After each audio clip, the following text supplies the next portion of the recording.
בלט או פריצת דיסק זה בולשיט. אני חוזר למי שלא שמע פעם ראשונה. בלט או פריצת דיסק זה בולשיט. אבל רוני, איך אתה אומר דבר כזה? מצאו לי בצילום הדמיה. בלט, פריצת דיסק, איך אתה אומר דבר כזה? אז בוא נסביר, אוקיי? אז בדמיון שלנו זה עמוד שדרה, אבל זה מאוד לא מדויק. זה עמוד שדרה של גבר בן 25 שמצא מושלם ממוצע.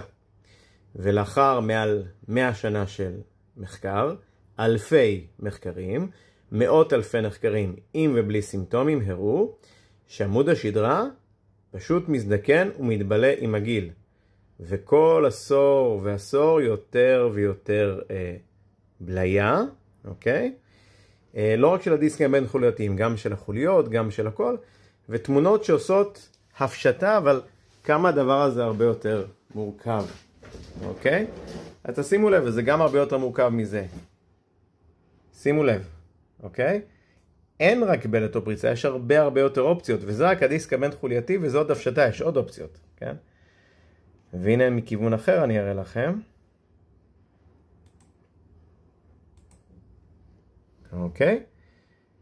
תראו כמה זה הרבה יותר מורכב. ולכן, למשל, בן 45, אומרים לו, יש לך בלט או פריצת דיסק, זה בולשיט.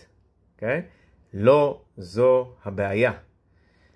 אותם מחקרים שדיברתי עליהם מקודם הראו שהקורלציה, או בעברית המיתם, בין מה שהצילום מראה לבין מצע המטופל, כואב לי, מנומל לי, מוגבל לי, היא נמוכה עד נמוכה מאוד. אני חוזר, המיתם הוא נמוך עד נמוך מאוד. אז מה כן הבעיה? תאלצו להתאזר בסבלנות לפרק הבא. בינתיים בריאות, רוני טנה פיזיותרפיסט.